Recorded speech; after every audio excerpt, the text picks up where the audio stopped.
आदाब नाजरीन, शाम 6 बजे में आपका इस्तकबाल है। मैं हूं आपके साथ रेशमा फारूकी। अगले आधे घंटे में हम आपको दिखाएंगे मुल्क व बैरून मुल्क की खबरें। आपको तफसील से बताएंगे कि सुप्रीम कोर्ट ने शाहीन बाग मुजाहिरे पर आज समाअत के दौरान कहा कि आम सड़क को रोके रखना दुरुस्त नहीं, एहतिजाज के लिए होनी चाहिए एक मुकर्ररा जगह, वरना हर कोई हर जगह करेगा मुजाहिरा।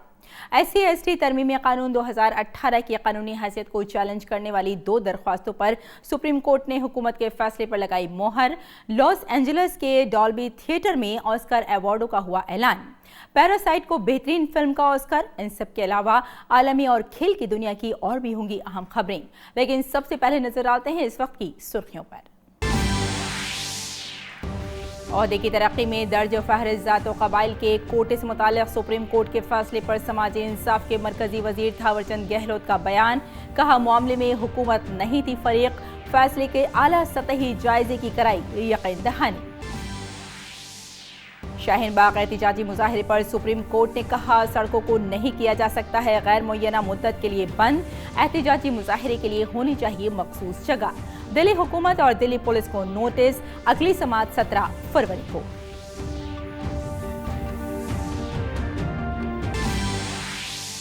शबरीमला मामले पर सुप्रीम कोर्ट का अहम फैसला। 9 जजों की बेंच ने कहा, नए मौज़ूआत के साथ नजरसानी के लिए आला सतही बेंच को भेजा जा सकता है मामला।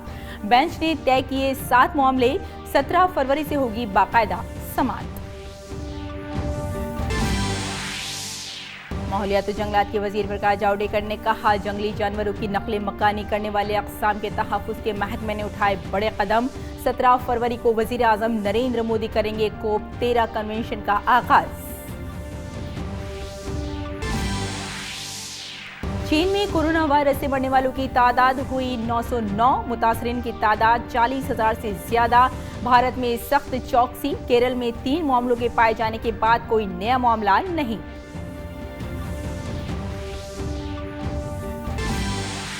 और बावकार ऑस्कर अवार्डों का लॉस एंजलिस में हुआ ऐलान।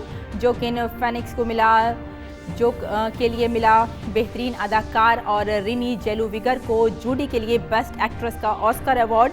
टॉय स्टोरी 4 सबसे बेहतरीन एनिमेटेड फीचर फिल्म। तकरीब में पैरासाइट बनी बेहतरीन फिल्म। कई जुमरों में मिले कुल 4 ऑस्कर।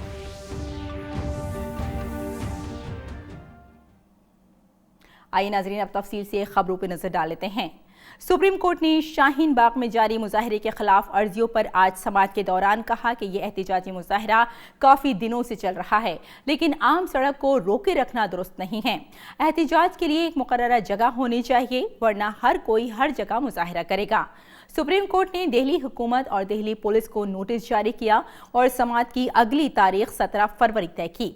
दिल्ली के शाहीन बाग में 2 माह से जायद वक्त से लोग शहरियत तरमीम कानून के खिलाफ मुजाहिरा कर रहे हैं, जिसकी वजह से दिल्ली नोएडा सड़क बंद है। इसकी वजह से लोगों को काफी दुश्वारियों का सामना करना पड़ रहा है। आमद-ओ-रफ्त में हो रही परेशानियों के पेश नजर अदालत में अर्जी दाखिल की गई थी। शाहीन बाग के मसले पर जो 58 दिन से लगातार प्रोटेस्ट जारी है, जो पूरी दिल्ली की जनता, यूपी जाने वाले और हरियाणा से लोग, फरीदाबाद से लोग आने वाले जो त्रस्त हैं और जो जनता वहां पे रहती है वो त्रस्त है, इस बारे में नोटिस जारी कर दिया है 17 तारीख की डेट के लिए। भारत सरकार को, दिल्ली सरकार को, दिल्ली पुलिस को जवाब दाखिल देने के निर्देश दिए हैं। कोर्ट ने इसमें कहा है कि क्या ऐसी रोड को पब्लिक ब्लॉक कर सकती है जो सार्वजनिक जगह है, और प्रोटेस्ट जो भी होते हैं, प्रोटेस्ट तो बिना परमिशन के पार्क में भी नहीं हो सकते। ये तो रास्ता सिर्फ ब्लॉकेज करने का मामला है, तो इसको काफी गंभीरता से लेते हुए 17 तारीख को कोर्ट ने निर्धारित की है। आज कोर्ट ने नोटिस किया है, ये जो भ्रम फैलाया है कि प्रोटेस्ट हटाया जा रहा है और जज साहब ने कह दिया, कोर्ट ने कह दिया प्रोटेस्ट हटाया जाए, ऐसा कुछ नहीं है। जज साहब ने इतना जरूर कहा कि यहाँ पर जो प्रोटेस्ट है, काफी टाइम से प्रोटेस्ट चल रहा है, इस प्रोटेस्ट को लोगों को परेशानी हो रही है। अगर कहीं सार्वजनिक जगह पर, कहीं पार्क में प्रोटेस्ट हो तो ज्यादा अच्छा है, मगर हम अब इन्होंने मांग करी कि अभी खत्म कर दिया जाए, तो जज साहब ने फौरन मना कर दिया कि बिल्कुल प्रोटेस्ट अभी हम नहीं कह सकते हैं, दूसरे पक्ष को भी मौका देंगे, अभी हम लोग अपनी देंगे, अगली डेट पे हम लोग आएंगे, इसके बारे में सारी बात कोर्ट को बताई जाएगी। SC/ST तरमीमी कानून 2018 की कानूनी हैसियत को चैलेंज करने वाली 2 दरख्वास्तों पर सुप्रीम कोर्ट ने हुकूमत के फैसले पर मोहर लगा दी है। अदालत ने अपने फैसले में कहा है कि इस एक्ट में फौरी गिरफ्तारी का कानून जारी रहेगा और इस कानून के तहत किसी शख्स को अबूरी जमानत नहीं मिलेगी। जस्टिस अरुण मिश्रा, जस्टिस विनीत शरण और जस्टिस रविंदर भट्ट की बेंच ने 2-1 से फैसला सुनाया है।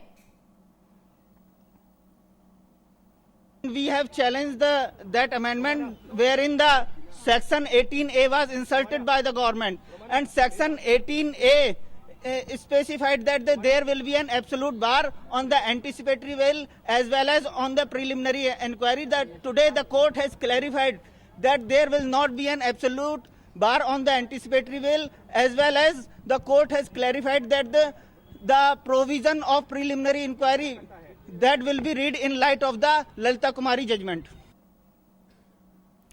समाजी इंसाफ और तफवीज़ इख्तियारात के वजीर थावरचंद गहलोत ने लोकसभा में कहा है कि तकर्रियों और प्रमोशन में रिजर्वेशन के मामले में हुकूमत सुप्रीम कोर्ट के फैसले के सिलसिले में आला सतह पर तबादला ख्याल कर रही है। वजीर मौसूफ ने वाज़ेह किया कि हुकूमत को कभी भी इस मामले में फरीक नहीं बनाया गया। सर्वोच्च न्यायालय का दिनांक 7 फरवरी 2020 को सिविल अपील संख्या 1226/2020 मुकेश कुमार एवं अन्य बनाम उत्तराखंड राज्य एवं अन्य में प्रमोशन में रिजर्वेशन विषय पर फैसला आया है। यह विषय अत्यंत महत्वपूर्ण है। इसको ध्यान में रखते हुए सरकार इस पर उच्च स्तरीय विचार कर रही है। यहाँ यह स्पष्ट करना चाहता हूँ कि इस मामले में न तो भारत सरकार को कभी पक्षकार बनाया गया और न ही भारत सरकार से शपथ पत्र मांगा गया। उक्त मामला SLP उत्तराखंड सरकार के द्वारा दिनांक 5/9/2012 में लिए गए निर्णय के कारण उत्पन्न हुई, जिससे उत्तराखंड में प्रमोशन में रिजर्वेशन लागू नहीं करने का निर्णय लिया था। यहाँ यह उल्लेख करना उचित होगा कि 2012 में उत्तराखंड में कांग्रेस पार्टी की सरकार थी। हमारी सरकार अनुसूचित जाति, अनुसूचित जनजाति एवं पिछड़े वर्ग के कल्याण के लिए समर्पित और प्रतिबद्ध है। इस विषय पर उच्च स्तरीय विचार के बाद भारत सरकार समुचित कदम उठाएगी। LJP के सदर और मेंबर पार्लियामेंट चिराग पासवान ने कहा कि NDA हुकूमत ने रिजर्वेशन को मजबूत करने का काम किया है। लोकसभा में उन्होंने कहा कि SC/ST पर जुल्म से मुताल्लिक़ कानून को हमारी हुकूमत ने ही सख्त किया है। ये जो बार बार सर इस तरीके की बातें कही जाती हैं कि ये सरकार आरक्षण विरोधी है, ये सरकार दलित विरोधी है, सर मैं चाहूंगा कि थोड़ी गंभीरता से इन बातों का जिक्र किया जाए, क्योंकि इन बातों का प्रभाव देश भर की जनता पे पड़ता है। सर एक बड़ी आबादी है जो अनुसूचित जाति जनजाति वर्ग से आती है। सर आप उनकी भावनाओं को आप ठेस पहुंचाते हैं। सर इसी सरकार ने सर अगर आरक्षण विरोधी अगर ये हमारी NDA की सरकार होती तो आरक्षण को जो मजबूत करने का काम किया गया, ऊंची जाति के जो गरीब वर्ग के लोगों को भी आरक्षण देने का काम किया गया, तो ये आरक्षण प्रणाली को मजबूत करने का काम किया गया। हमारी सरकार ने सर ये अनुसूचित जाति जनजाति एट्रोसिटी एक्ट उसको जब दमहीन करने का जब प्रयास किया गया, तो हमारी सरकार और लोक जनशक्ति पार्टी सबसे पहली पार्टी थी जिसमें हम लोगों ने पुनर्विचार याचिका डाली। सरकार ने हाउस का समय एक्सटेंड करके 2 दिन 3 दिन के भीतर उस कानून को लोकसभा और राज्यसभा से भी पास करवाया। तो सर हमारी सरकार पूरी तरीके से कटिबद्ध है आरक्षण को लेकर, और आरक्षण को समाप्त करना तो दूर की बात है, उसमें चर्चा की भी गुंजाइश नहीं हो सकती है। और सुप्रीम कोर्ट की 9 जजों की आईनी बेंच ने शबरीमला मंदिर मामले में आज हिदायत जारी की हैं। इसके तहत नजरसानी की अर्जी पर समाअत के दौरान कोर्ट नए मौज़ूआत भी जोड़ सकता है। कोर्ट ने आईनी बेंच के लिए 7 मामले तय किए हैं। अब 17 फरवरी से मामले की बाकायदा समाअत होगी। और दिल्ली के गार्गी कॉलेज में तालिबात के साथ नाजेबा सलूक के मामले में ख़वातीन कमीशन ने नोटिस लिया है। ख़वातीन कमीशन इस मामले में मालूमात हासिल करने के लिए कॉलेज के कैंपस पहुंच गई है। दिल्ली यूनिवर्सिटी के गार्गी कॉलेज के सालाना फेस्टिवल के दौरान तालिबात के साथ छेड़छाड़ का मामला सामने आया था। कॉलेज की तालिबात ने इसके खिलाफ एहतजाजी मुजाहरा किया था। इस मामले में कॉलेज इंतजामिया की रिपोर्ट ने FIR दर्ज की गई है। खवातीन के खिलाफ जराइम की रोकथाम के मामले की इंस्पेक्टर और एडिशनल DCP जुनूब को जांच अफसर बनाया गया है, जो मामले के तमाम पहलुओं की जांच करेंगी। कॉलेज कैंपस में नाजेबा सुलूक का ये वाकया 6 फरवरी का है। सुबह मैंने अभी टीम भेजी है। सुबह से मेरी टीम प्रिंसिपल से कोशिश कर रही थी कि पहले बात करके जाएं, लेकिन वहाँ से फ़ोन नहीं उठाया जा रहा था, इसलिए मैंने अभी टीम को कहा बिना फ़ोन करे जाओ। और पुलिस से भी बात की है, पुलिस से भी बात करेंगे। इस पूरे विषय की जानकारी देने के बाद ही, लेने के बाद तभी मैं कुछ बता पाऊँगी कि क्या हुआ वहाँ पर। दिल्ली के गार्गी कॉलेज में छेड़छाड़ का मामला आज लोकसभा में उठा। फरोग़ इंसानी वसाइल के मरकजी वजीर रमेश पोखरियाल निशंक ने इस मामले पर सख्त कार्रवाई करने की यकीन दहानी कराई। उन्होंने कहा कि हमारे नोटिस में ये बात आई है कि कुछ बाहरी लोग कॉलेज में दाखिल हुए थे जो सही नहीं हैं। कॉलेज इंतजामिया को इस पर गौर करने के लिए कहा गया है। जो ये घटना का जिक्र कर रहे हैं, जो संज्ञान में आए हैं, वो छात्र नहीं थे, कहीं बाहर के लोग वहाँ घुसे थे, वो भी ठीक नहीं है। इसलिए उस कॉलेज के प्रशासन को पूछा गया कि इसमें ध्यान दें। अक़वाम मुत्तहिदा का इदारा जंगली जानवरों में नकली मकानी करने वाले अक़साम के तहफ़्फ़ुज़ और फ़रोग़ के लिए 13वां कन्वेंशन करने जा रही है। इसकी मेज़बानी भारत करेगा। 15 से 22 फरवरी तक होने वाला COP 13 गुजरात के गांधीनगर में मुनक़िद होगा, लेकिन 17 फरवरी को वज़ीर आज़म नरेंद्र मोदी वीडियो कॉन्फ्रेंसिंग के जरिए कन्वेंशन का इफ्तिताह करेंगे। वज़ीर माहौलियात प्रकाश जावड़ेकर ने कहा कि इस कन्वेंशन में 15 ममालिक के वुज़रा और 18 रियासतों के जंगलात व माहौलियात के वजीर समेत 130 ममालिक शिरकत करेंगे। इसमें मुल्क और बैरून मुल्क के माहिरीन के अलावा साइंसदानों की मौजूदगी भी देखने को मिलेगी। प्रवासी प्रजातियां जो होती है पक्षियों में, जलचरों में, प्राणियों में, और जो अनेक देशों में जाते हैं, ऐसे सभी का संवर्धन और संरक्षण करने के लिए एक संस्था UN की काम करती है, convention of migratory species of wild life. तो इस का अधिवेशन, ये 13वां अधिवेशन है। ये इस बार भारत मेजबानी करेगा।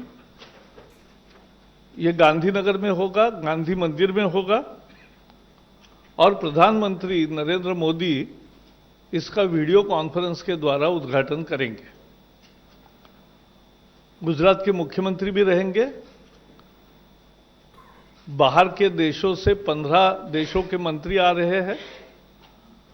देश में 18 राज्यों के वन एवं पर्यावरण मंत्री आ रहे हैं। 130 देश इसमें सहभागी होंगे।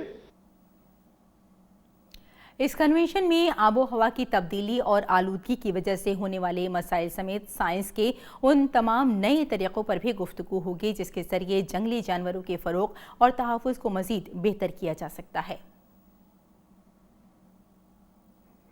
इसमें प्रदूषण से जो समस्याएं पैदा हुई है, जलवायु परिवर्तन से जो समस्याएं पैदा हुई है, और विज्ञान ने जो नए तरीके खोजे हैं जिससे कि यह संवर्धन ठीक होता है, ये सब इसमें चर्चा होगी।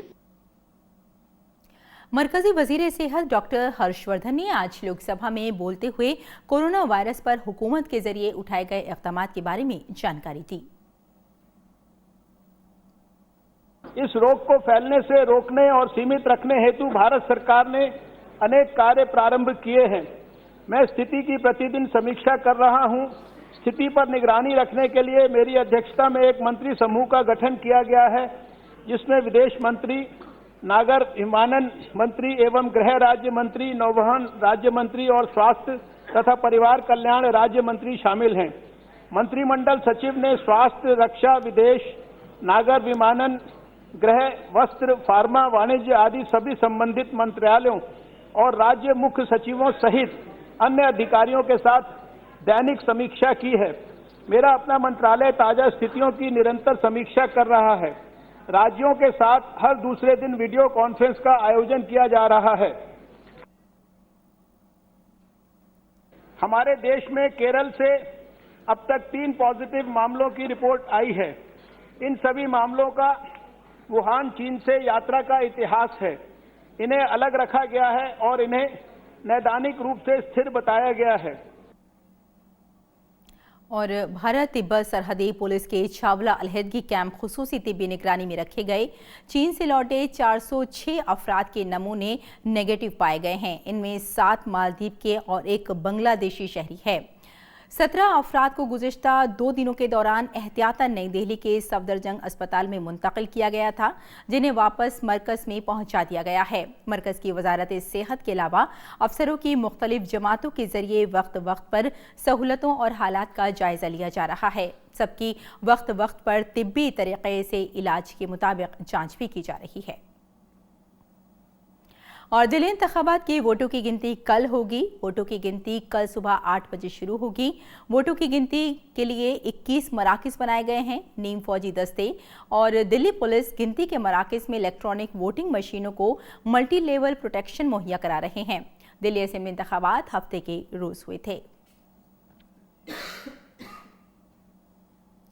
मरकजी वजीर ज़राअत नरेंद्र सिंह तोमर ने आलमी यौम दलहन के मौके पर नेफेड के जरिए मुनक़िद तकरीब में शिरकत करते हुए कहा कि आज दालों का सबसे ज़्यादा पैदा करने और इस्तेमाल करने वाला मुल्क भारत ही है।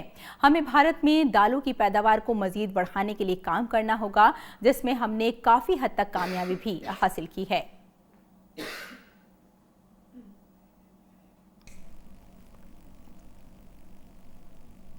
भारत भी लगातार इस बात की कोशिश करता रहा है कि हमारे यहाँ दलहन का उत्पादन बढ़े। यद्यपि पहले खाद्यान्न की काफ़ी तकलीफ हमारे यहाँ रही और इस वजह से खाद्यान्न का उत्पादन बढ़े, इस दिशा में हमारे अनुसंधानकर्ताओं ने, किसानों ने, बीज निर्माताओं ने और सरकारों ने लगातार इस बात का प्रयत्न किया और आज हम यह गर्व के साथ कह सकते हैं कि खाद्यान्न की दृष्टि से हमारी आवश्यकता से कई गुना अधिक हम खाद्यान्न उत्पन्न करने में सफल हुए हैं। वज़ीर ज़राअत ने दालों की अहमियत बताते हुए कहा कि आज दालें सिर्फ भारत ही नहीं बल्कि पूरी दुनिया के लिए बहुत फ़ायदेमंद साबित हो रही हैं।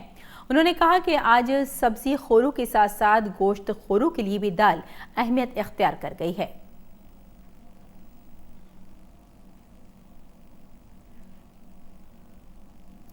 और आइए नाज़रीन, आप चलते हैं अपनी साथी साइमा के पास तिजारती, बैनुल-अक़वामी और खेल की खबरों के लिए। जी साइमा, आज कौन कौन सी खबरें लेकर आई हैं आप?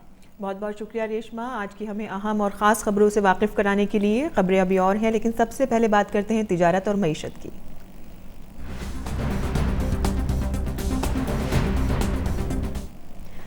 जहां हुकूमत के जरिए स्टेंट और घुटना बदलने के लिए नी कैप की कीमतों में भारी कमी किए जाने के बाद निजी अस्पतालों ने इससे जुड़े दीगर खर्चों में शदीद इजाफा कर दिया है, जिससे ये इलाज पहले से भी ज़्यादा महंगे हो गए हैं।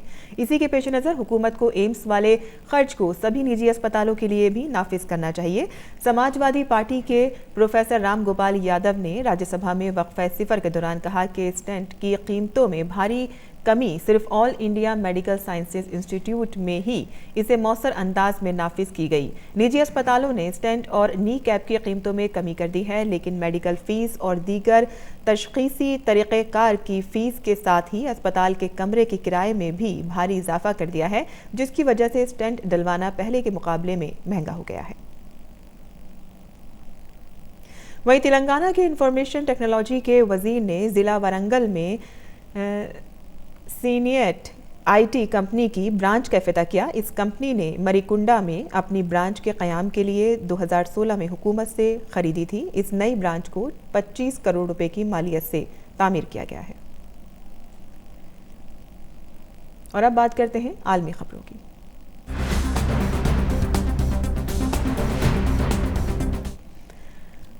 जहां चीन में कोरोना वायरस से मरने वालों की तादाद बढ़कर 909 हो गई है। चीन में 3073 नए मामले सामने आए हैं। इस तरह अब वहां कोरोना वायरस से मुतासिर अफराद की तादाद 40,235 हो गई है। चीन के होबई सूबे में 91 मजीद अमवात की तस्दीक हुई है। गुज़िश्ता बरस दिसंबर में इसी सूबे से ये बीमारी फैली थी। होबई के सेहत कमीशन ने 2618 नए मामलों के अदद-ओ-शुमार जारी किए हैं।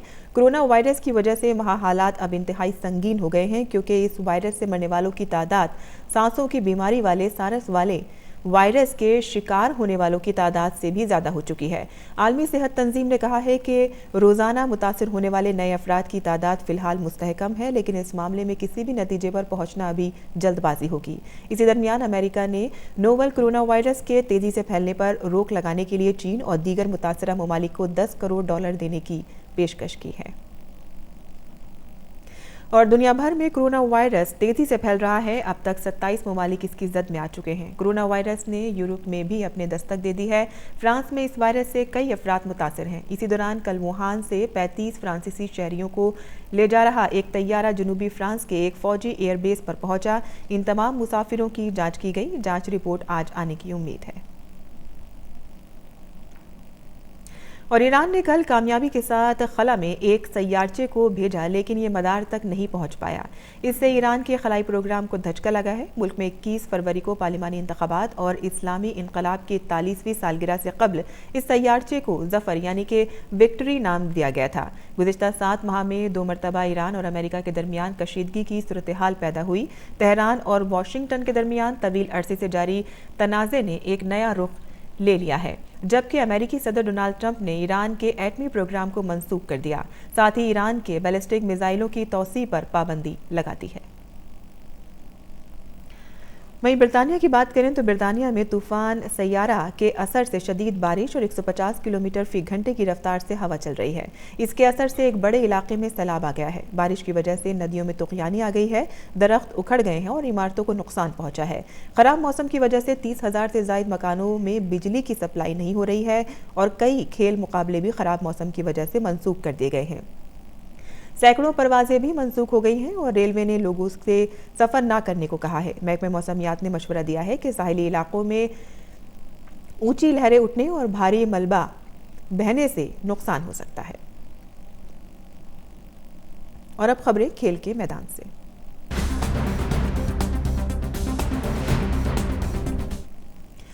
जहां बांग्लादेश ने पहली मरतबा अंडर 19 आर्मी कप का खिताब जीत लिया है। कल खेले गए फाइनल मैच में बांग्लादेश ने भारत को डकवर्थ लुइस ज़ाब्ते के तहत 3 विकेट से शिकस्त देने में कामयाबी हासिल की।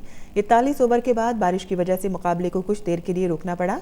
दोबारा खेल शुरू होने पर बांग्लादेश को जीत के लिए 46 ओवर में 170 रन का हदफ मिला था, जिसका पीछा करते हुए कप्तान अकबर अली ने रकीबुल हसन के साथ मिलकर टीम को 3 विकेट से जीत दिला दी। इससे कबल भारतीय टीम पहले बल्लेबाजी करते हुए 177 रन बनाकर आउट हो गई थी।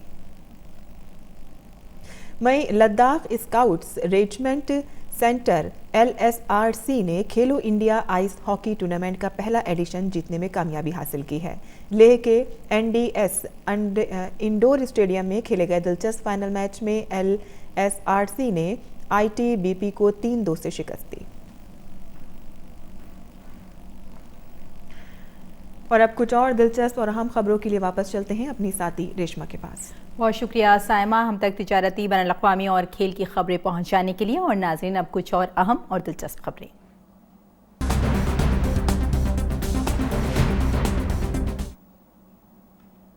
पूरी दुनिया में मशहूर ऑस्कर अवार्ड्स का लॉस एंजलिस के डॉल्बी थिएटर में ऐलान किया गया है। अदाकार ब्रैड पिट को Once Upon a Time in Bollywood के लिए मुआविन अदाकार का अवार्ड मिला है। Once Upon a Time in Bollywood एक पीरियड फिल्म है। इसमें 70 के दहाई की हॉलीवुड फिल्म इंडस्ट्री की झलक दिखाई गई है। इस फिल्म के लिए पेंटिंग टैरेंटो ने अपनी हिदायतकारी के लिए खूब तारीफ हासिल की है। South Korean script writer Bong Joon Ho और बान जिन हू की फिल्म पैरासाइट को बेस्ट ओरिजिनल स्क्रीन प्ले का ऑस्कर अवार्ड मिला है। ये पहली ऐसी साउथ कोरियन फिल्म है जो नॉमिनेट हुई है और ऑस्कर ट्रॉफी जीतने में कामयाब रही है। इस फिल्म के अलावा Marriage Story, Once Upon a Time in Bollywood 1917 जैसी फिल्मों को बेहतरीन स्क्रीन प्ले के लिए नॉमिनेट किया गया था। डिज्नी की फिल्म टॉय स्टोरी 4 ने बेस्ट एनिमेटेड फीचर फिल्म का ऑस्कर अवार्ड जीत लिया है। इससे पहले टॉय स्टोरी 3 ने भी इसी जुमरे में 2011 में ये अवार्ड जीता था। नाजी जर्मनी पर मबनी सटायर फिल्म जो रैबिट को बेस्ट एडॉप्टेड स्क्रीन प्ले का ऑस्कर अवार्ड मिला है। ये फिल्म ताइका वेटी की हिदायत में बनी है, जो रैबिट के अलावा फिल्म दी आयरिशमैन, जोकर और लिटिल विमेन जैसी फिल्में इस साल ऑस्कर अवार्ड के लिए नामजद थीं। 92वें एकेडमी अवार्ड्स में बेहतरीन एनिमेटेड शॉर्ट फिल्म का ऑस्कर अवार्ड डिहेर लो ने जीता है। इस फिल्म के अलावा मेमोरियल एंड सिस्टर, कैटबुल और डॉटर जैसी फिल्मों को नामजद किया गया था। Best live action short film का Oscar award the neighbours window ने जीता है। इस फिल्म ने Brotherhood, Nefta, football club, Syria और अ सिस्टर फिल्मों को मात दी है। फिल्म के डायरेक्टर मार्शल क्रे ने इस अवार्ड को अपनी मां को मायनून किया है। बारबर लिंग ने film Once Upon a Time in Bollywood के लिए बेस्ट प्रोडक्शन डिजाइन का अवार्ड जीता है। इसके अलावा नैन्सी हाई के बेस्ट सेट डेकोरेशन का ऑस्कर मिला है। अदाकार जोकिन फेनिक्स को फिल्म जोकर के लिए बेस्ट एक्टर का अवार्ड मिला है। अदाकारा रीनी जेलवेगर को बेस्ट एक्ट्रेस के ऑस्कर अवार्ड से सरफराज किया गया है। अदाकारा लारा ड्रेन को फिल्म मैरिज स्टोरी के लिए बेस्ट सपोर्टिंग एक्ट्रेस का अवार्ड दिया गया है।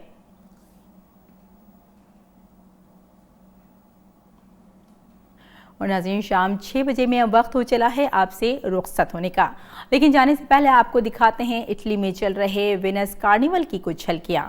आप इनका लुत्फ उठाएं और हमें यही इजाजत दें। आदाब।